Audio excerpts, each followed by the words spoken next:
Butt scratches. Is that what you're after? Bye.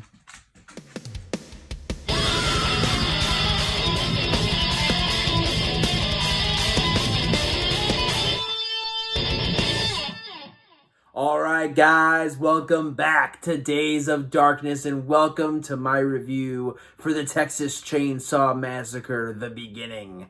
This one came out in 2006. It is starring Jordana Brewster, Matt Bomer, and Arlie Ermey, and was directed by Jonathan Liebsman. Man, guys,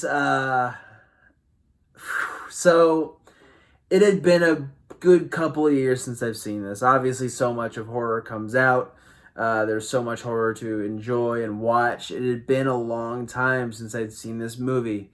Obviously, with, my enjoyment of the remake, I remember really enjoying this one too. So I was curious to see what a rewatch would feel like. I've seen this one a good handful of times. I've definitely watched the remake more, but I've definitely seen this a good 4 or 5 times in my years of being a horror fan. So I'm familiar with the film, but I was curious to see with a more critical eye, I guess you could say, what I thought. God damn, this movie's really good. I fucking really like this one. We're getting close to that franchise ranking for the Texas Chainsaw movies, man, and don't be surprised if these mid-2000s, early 2000s, whatever you want to say, Texas Chainsaw movies are higher up on the list, dude. I think I've gained more of an appreciation for these movies, too, after watching them directly after shit like The Next Generation and Leatherface Texas 3 and all that shit. And I know some people like Leatherface Texas Chainsaw 3, so sorry. I don't. But I think I've gained even more of an appreciation for these films after watching that shit. So anyways, let's talk about The Beginning, what we're here to talk about. I really like, number one, that this is such a good companion piece to the remake.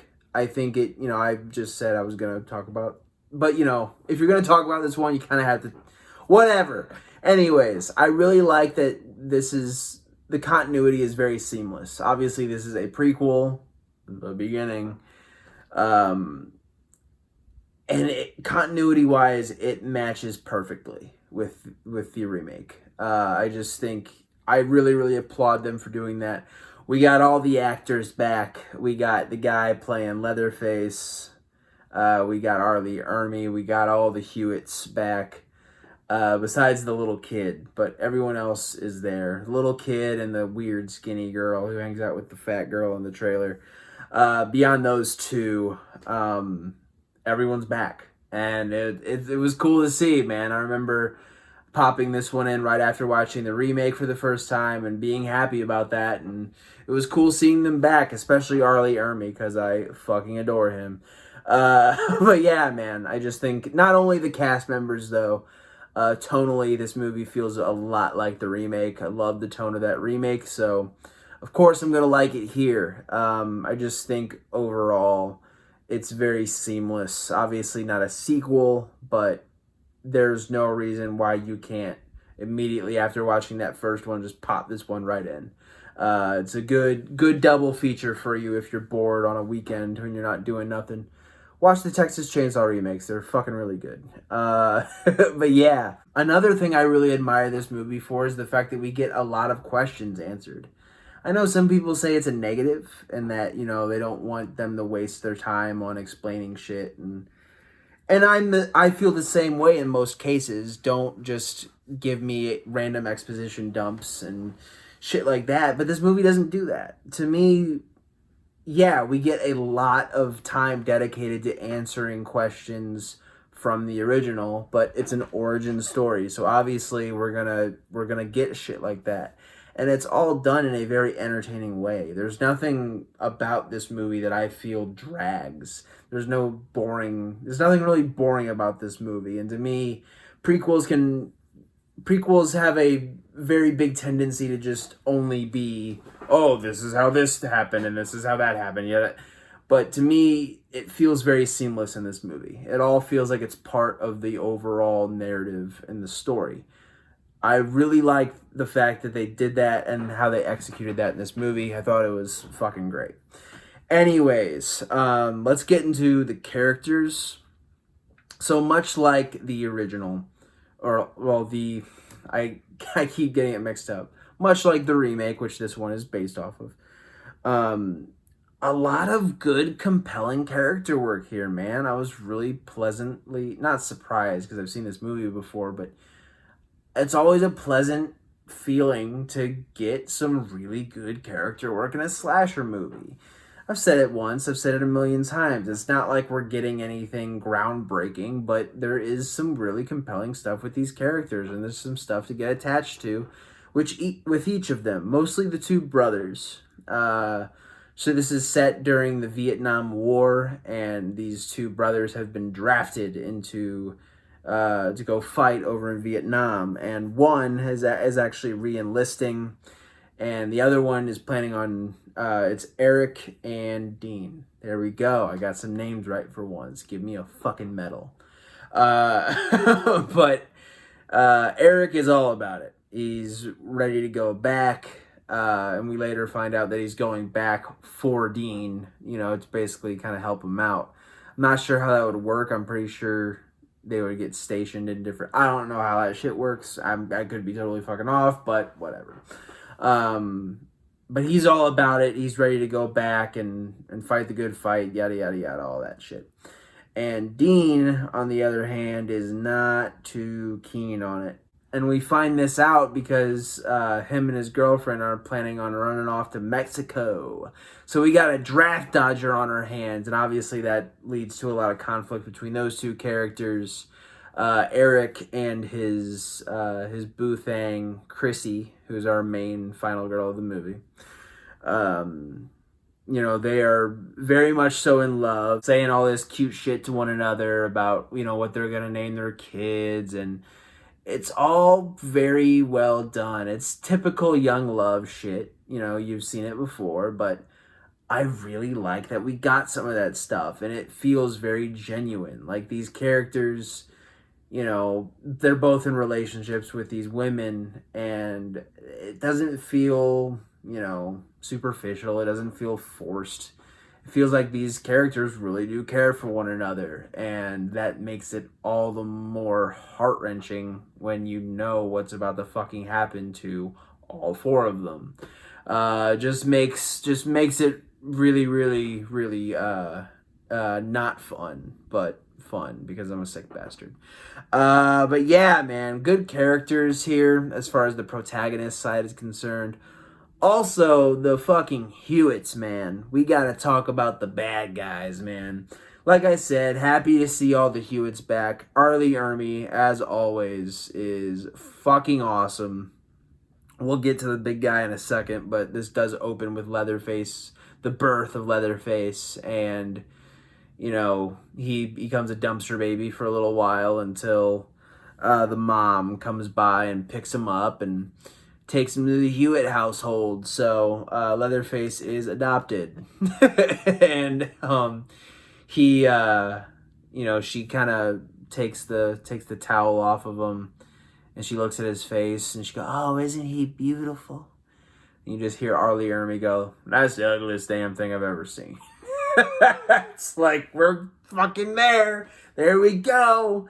And he has so many great lines in this and in the remake. I adore that character. Really wish we could have gotten a little more Arlie Ermy in the Texas movies, because god damn, he fits like a fucking glove. Just really, really good stuff from him. And while we're talking about the big guy, let's just go ahead and get in the Leatherface while we're at it. A fucking great performance once again by Andrew Bryansky?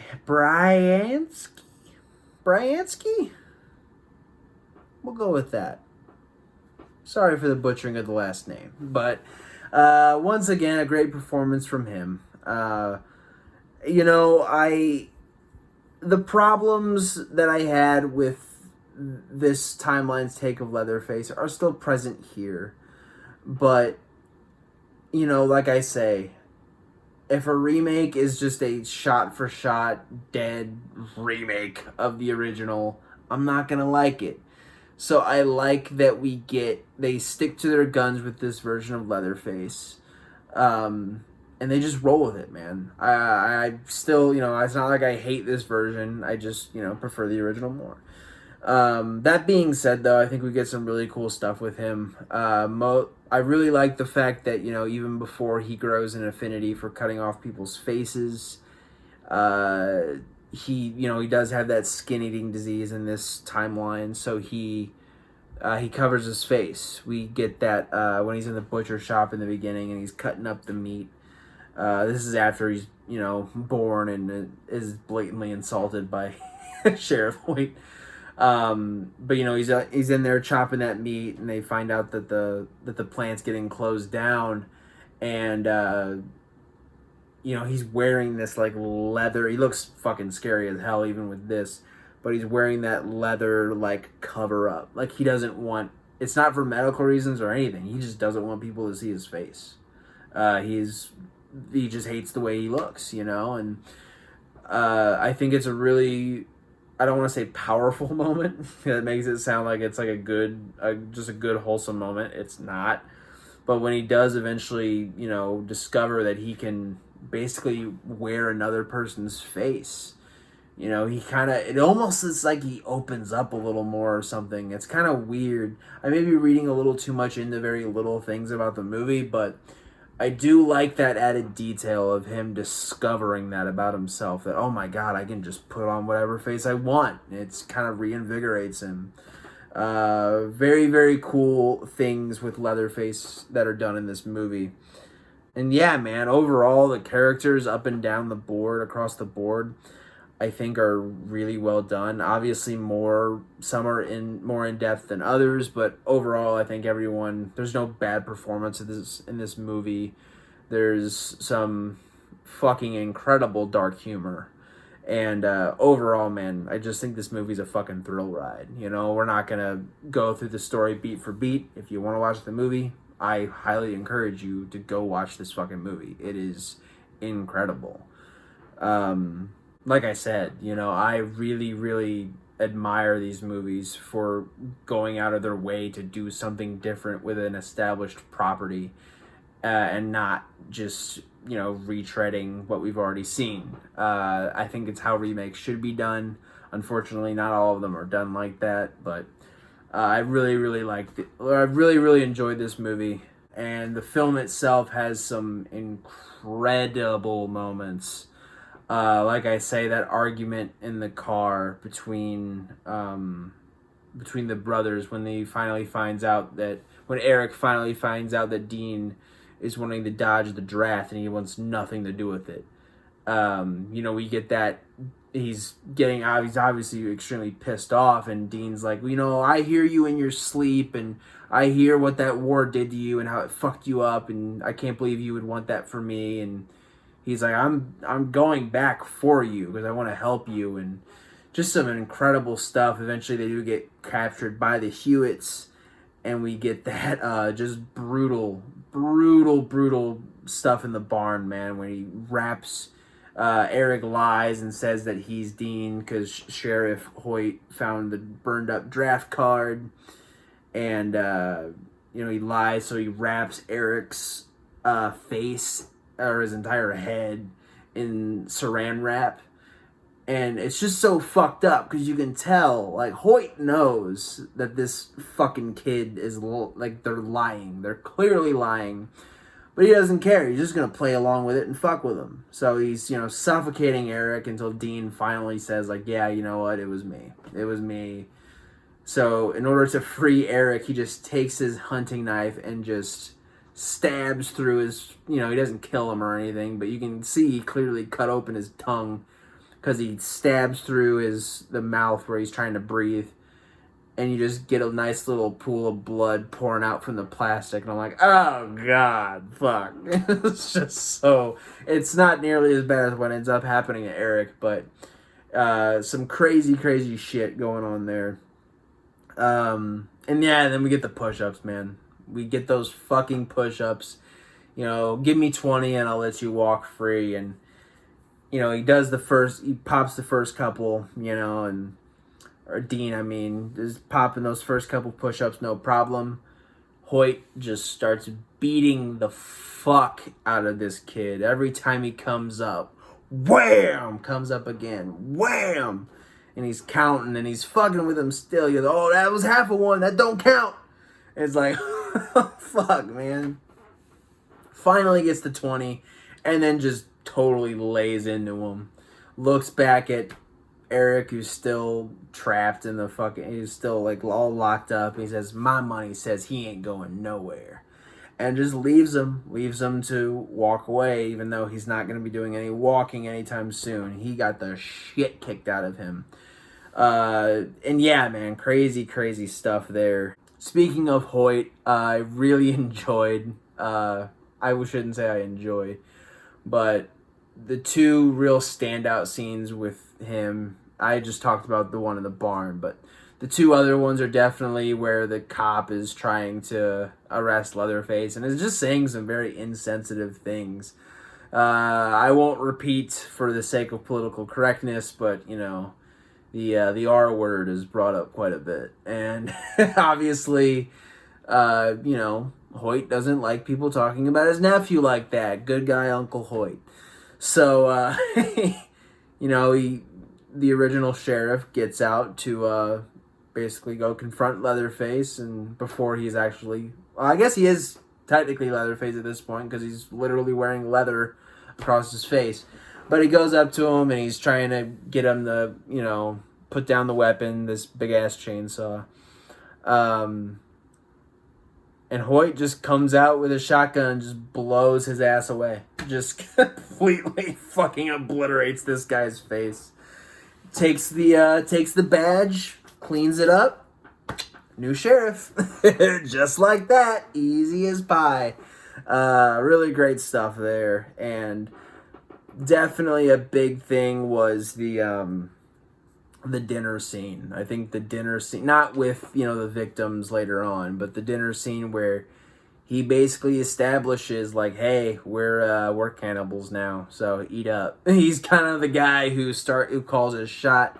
We get it revealed later on that he had to resort to cannibalism during his time in the service.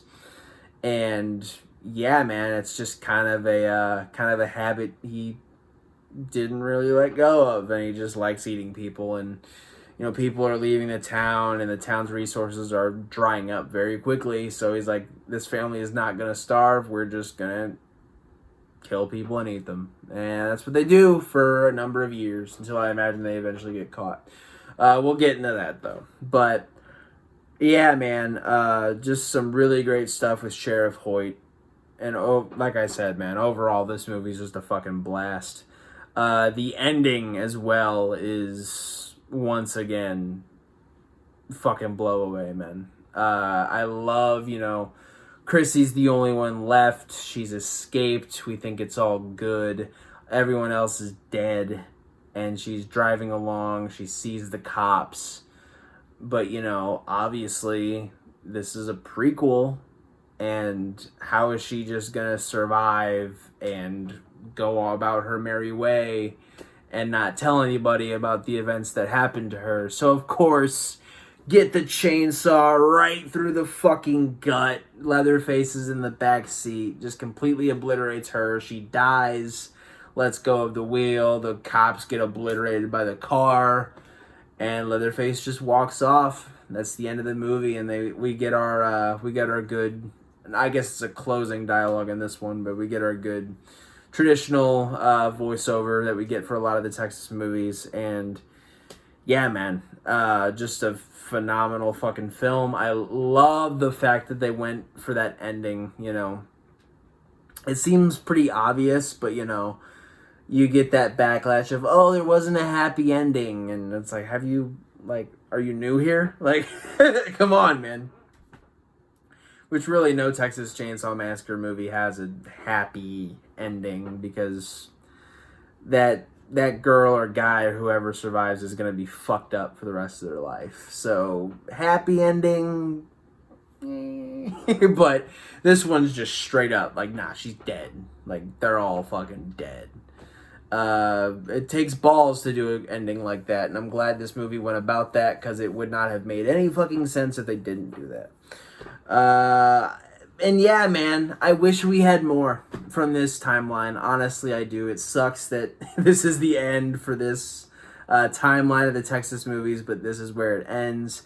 I don't know why. Maybe it didn't make enough money. I guess maybe critics didn't like it or fucking whatever, but we didn't get any more in this timeline, and I really do wish there was a lot of places to explore with this. I would have loved a sequel to the remake, getting to see Leatherface with one arm and how that whole deal works, and what is the Hewitt household like without Sheriff Hoyt? Like, because Hoyt dies in the remake, so what do they do? You know.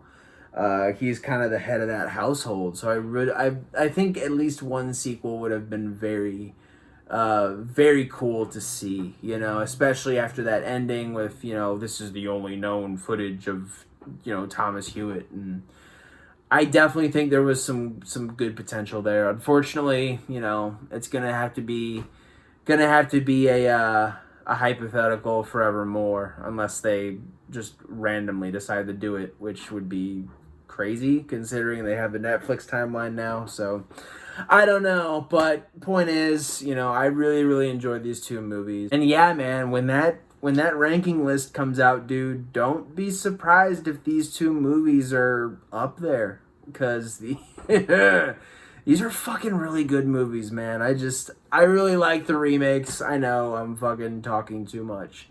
But yeah, man, overall, I highly recommend this movie if that isn't already obvious. And that'll do it for the review portion of this video. But you know what we gotta do now, baby? We gotta get into the blood, the guts, and the gory bits. We gotta get into my kill of the film. Stick around.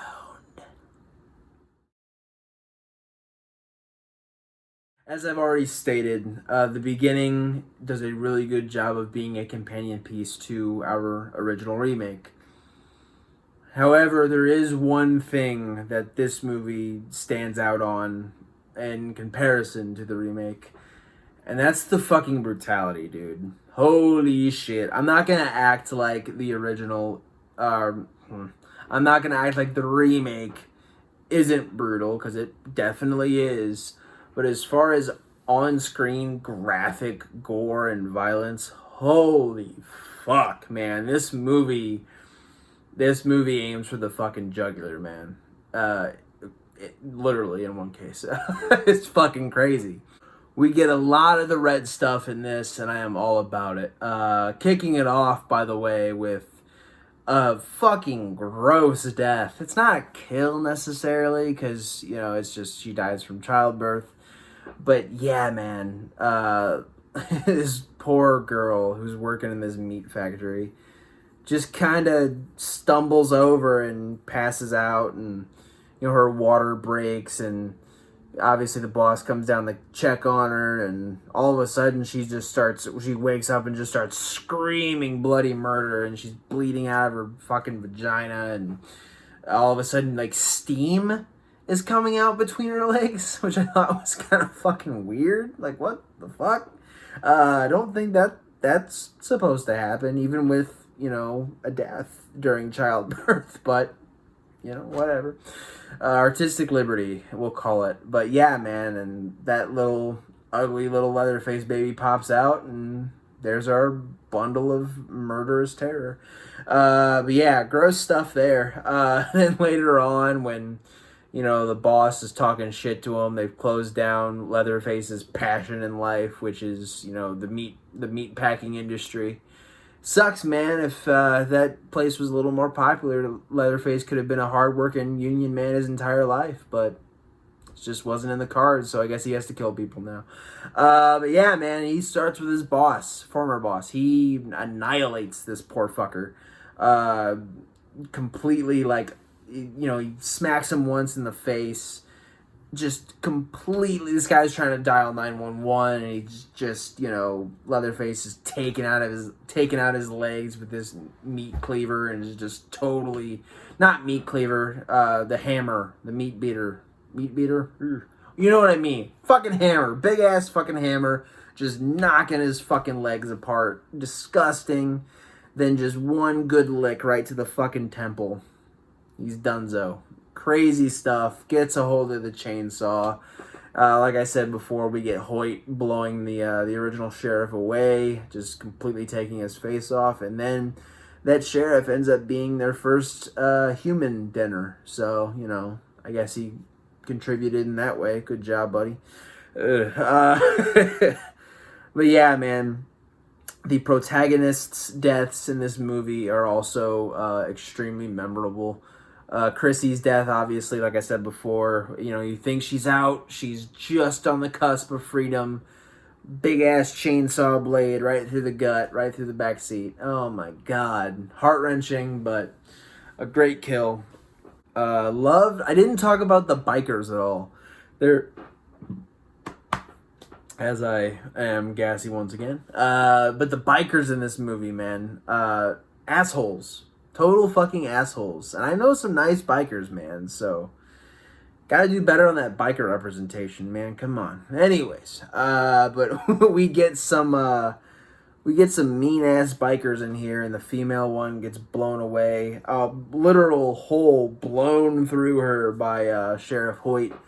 I would say though that the fella gets it worse. Chrissy basically enlists him to help her, and she kind of lures him in with, "Hey, they've got your girl too, so I'm not the only one with stakes in this." And he goes to find her and basically leaves Chrissy hanging once they get to the house, and he's like, "Fuck your friends." And sure enough, him and Leatherface get in a little scuffle. He lands, the chainsaw is dropped, and he lands on the chainsaw, like, his stomach, like, lands on it. So I'm sure he's already not in the best shape, landing on a chainsaw even when it's off.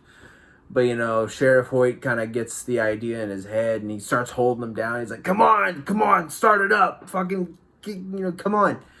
And he fucking, Leatherface obviously complies, and he fucking just starts revving that shit, and this guy's trying to move.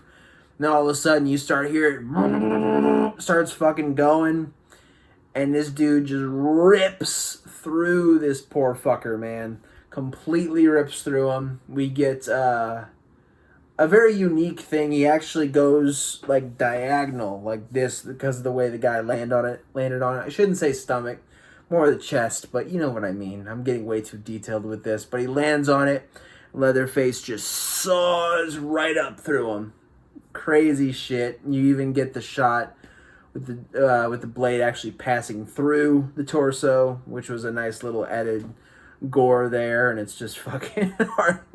The Sheriff Hoyt just starts talking shit to him actually after he's dead. He's fucking kicking him and shit.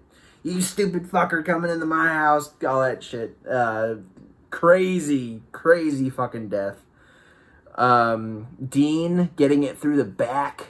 Leatherface comes up behind him, rips through him with the chainsaw, and we get a lot of good chainsaw kills in this. But yeah, and then lifts this poor kid up, and he's just kind of hanging there, and it's all fucking, good stuff there. Bailey getting her throat slit, or her throat slit by the sheriff. I'm, of the opinion that Dean probably has it the worst in this movie, but damn, Bailey fucking goes through it too, dude. Just of the stuff we see, too. We see right before her death that all of her teeth are gone. I'm like, oh my God. And she's basically, at this point, just numb. Like, she's at this point where she just doesn't even care anymore. Her teeth are gone. She's beat to shit. And then, the mom is like, set her free, child. And I think, is it Hoyt or is it Leatherface that does it? I can't remember, but someone takes this big ass pair of scissors and just goes rip. And you see that neck just open up, and you're like, oh my God, it's brutal shit. And yeah, man, just brutal stuff all around in this movie. But for me, easily, the kill of the film goes to Eric. And it is a very, very prolonged death. So get ready. So, Leatherface captures him. And yeah, at one point, Eric calls Sheriff Hoyt a pussy. And Hoyt responds with, "Oh, well, my nephew Tommy ain't a pussy. Maybe you want to play with him for a while." And yeah, you can call it that. Leatherface nails him down, restrains him to this board table, whatever you want to call it. He starts, we don't see this, but later on we cut back to him, and he has skinned he has basically filleted the skin off of this guy's forearms. So his arms from the elbow up to the wrist and the skin's just gone. It's just gone. And there's just little bits of muscle and bone. That's fucking disgusting. And honestly, if we're being realistic, he probably would have bled out from that, but whatever. And yeah, man, but we get finally, he's just kind of laying there, and he can't even feel his arms anymore. And Chrissy's down there now trying to help him out. Leatherface comes back down and just takes his chainsaw, and he's basically like, "Yeah, I'm done playing with you." And he fucking rips through him, right through his chest, right through the fucking table. Chrissy's under the table, so she's having to avoid this fucking chainsaw. She didn't do a good job avoiding the chainsaw later on. Ugh, too soon. But anyways, yeah, man, he just gets annihilated by this fucking chainsaw. And it's scary to think about, too, because he can't, move or anything, and he just sees it coming, and it's oh, God, it's fucking brutal. But Leatherface isn't even done there, he does that, pulls the chainsaw out, this dude's dead as a fucking doorknob. And Leatherface, he still has that facial covering. So he just starts kind of touching Eric's face. And, if you see this movie for the first time, you're like, oh, fuck off. And he does, man. And you see way more of it than I think most people would prefer. You see him cutting into his fucking skin, and he starts peeling shit off, and you're like, ah. And I guess you can call this a talent, because he basically takes his whole face off in one fell swoop. And you see it too. You see him take it all, and there's just this fleshy, gross mess left behind on this dude's skull. It's like, oh my God, it's fucking disgusting.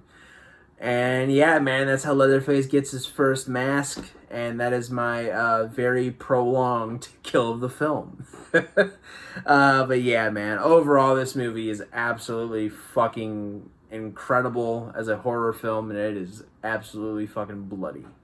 But yeah, man, like I said, I absolutely 100% recommend this. If you like the Texas Chainsaw movies, there's no reason to not watch this one. It's probably one of the better ones, honestly, in my opinion. But yeah, man, that'll do it for the video. Guys, thank you so much, as always, for stopping by, supporting the channel, supporting the dream. Sorry we didn't get to this last week, but crazy stuff happening in the real world. And the crazy thing is, I am currently in pursuit of getting another job and getting a better job, which is always good. You're always trying to progress in life, and sometimes that does get in the way of the fun stuff. And this is not only a dream for me, but it is really fucking fun, because I get to watch horror movies, which has been something I've always loved to do. And I get to talk about it with a kick-ass group of people. So, like I say, as always, breaks included, thank you as always for supporting this. Next time on Days of Darkness, we were talking about some bloody ass shit today, and we're not halting that momentum at all, because I've decided officially next time on Days of Darkness, we are going to be talking about Terrifier 2. Oh, fuck. Yeah, I'm excited. But we will wait for that until another day.